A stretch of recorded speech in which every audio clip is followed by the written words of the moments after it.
high school, I was doing lucid dreaming, which was kind of like the fulfillment of my desire to have another out-of-body like I did when I was 5. Mm-hmm. Then I got into college and had a disclosure about UFO reality.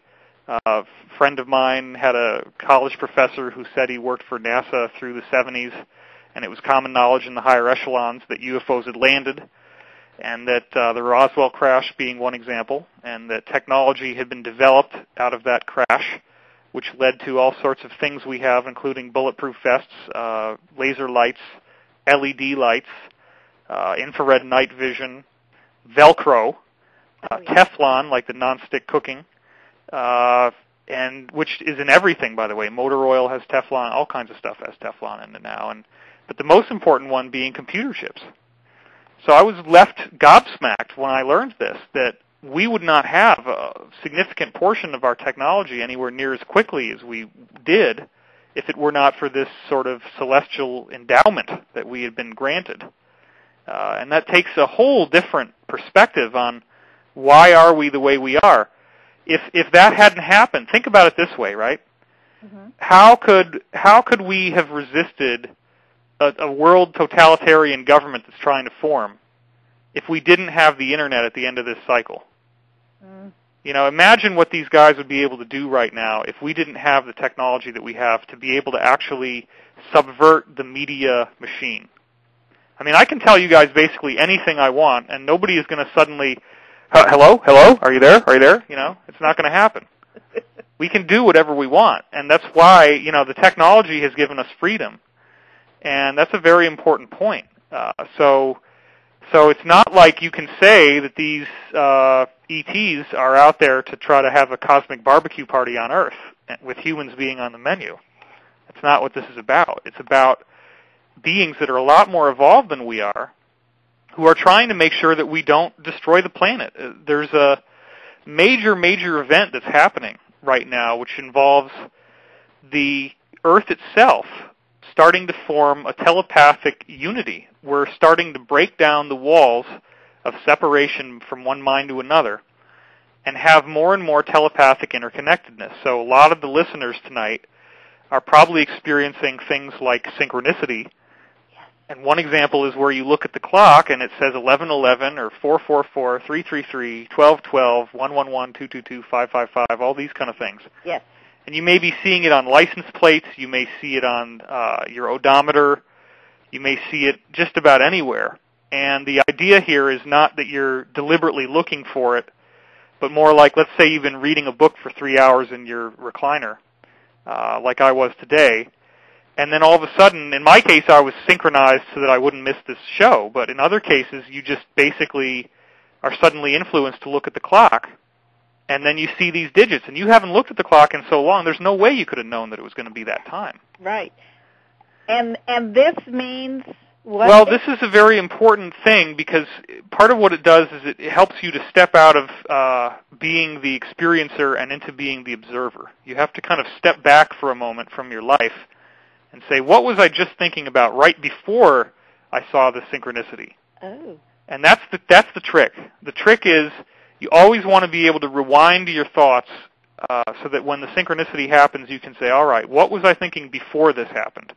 And in the beginning, it's hard to do that because you're like, oh, my God, there it is again. It's so cosmic. But what you want to do is be able to say, okay, now what was I just thinking? What was just happening? And I've had very, very strange ones, which you can read about on my website, where, like, I'm driving down the road. I have this thought about how I was going to a gig in Poughkeepsie. There was a Dutchess Community College show. I was doing a recitation of Threepenny Opera. I was playing drums in the pit band, and I was on the way to the show. I was running a little late. And I was thinking, you know, I really shouldn't be afraid of performing in front of audiences. I should just relax and go into it. And I really got to let go of my fear. And as I have this thought, I look at the clock. The clock says 5:55. I look at the odometer. The odometer says 3:33. And it starts pouring rain at exactly the same moment. Wow. So 3 different completely isolated events, each of which wouldn't necessarily be as impressive by themselves, but they all synchronized at once. Okay. And I had several of these kind of things happen in the early days when I was before I started to do the readings, and this was part of what kind of led to the telepathic contact being formed, was, sort of an extra physical reality began intruding into my life more and more. And when these intrusions are happening, you can't be content with saying, "Oh, this is just coincidence." It begins to break down the conditioning. We have this conditioning that says you're here in a body, all you have is this life, and then you're going to die, and that's it. And so, Andy, getting back to your question for a bit, the question being, are the things that you want influenced by what people have told you to want?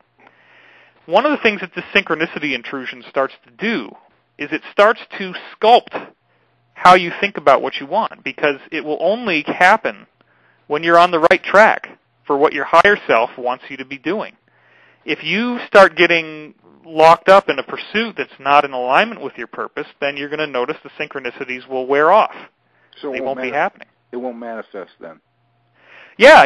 Synchronicities are showing you that you're on the right track. They're showing you that you're doing what your purpose is dictated. And therefore, it's a really important thing to use them as a gauge to assess how close you are to what your soul's purpose is. Because when you're on track with your soul's purpose, you can expect them to happen almost on a day-to-day basis. Yeah, they happen really fast. Yeah. And it's a subjective individual proof, and there's these higher beings out there, and they do exist. It's preposterous once we get into the science of consciousness to think that if we are immersed in a living consciousness field, which has properties that clearly demonstrate it exists throughout the entire known universe, it becomes extremely ridiculous to think that we're the only sentient organism in that universe, because the universe itself has conscious properties. That one of the things that we talk about in the Science of Peace series is that DNA itself is actually a wavelength in the field, and then the field shapes the molecule out of otherwise inanimate matter on a given planet. Now, that's a very heavy thing to say, but that's exactly what the research has shown us. You can now going along these lines, everybody talks about 2012 and where we're going with this, and I would just like to know what your feedback is on 2012 and what you think is going to happen between now and 2012, and what you think is going to happen in 2012.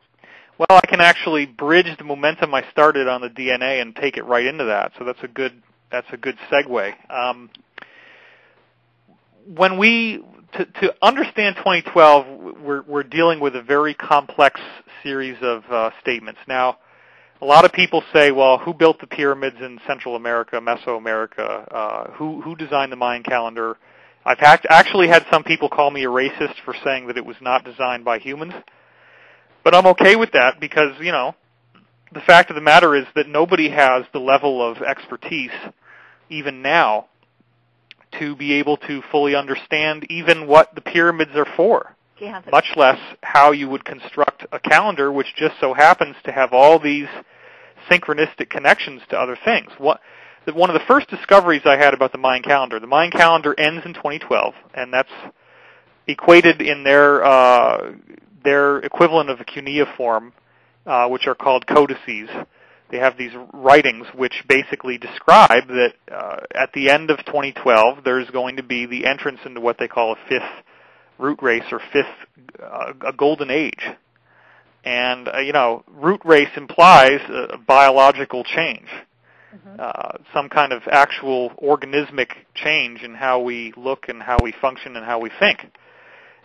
There's a variety of data from a variety of ancient civilizations, each of which independently seems to confirm that we're going to be heading into, or that we are now in a phase of our evolution where there's a great deal of upheaval and turmoil in the earth, and things look really scary and negative, but it's all part of a cleansing, which is the essentially bringing forth of subconscious material that we've not yet dealt with on an individual level, and by it coming out on a collective level, we then get to experience a projection of our individual disharmony by seeing it outside ourselves. And this is a very important point. That's how we typically heal. It's very rare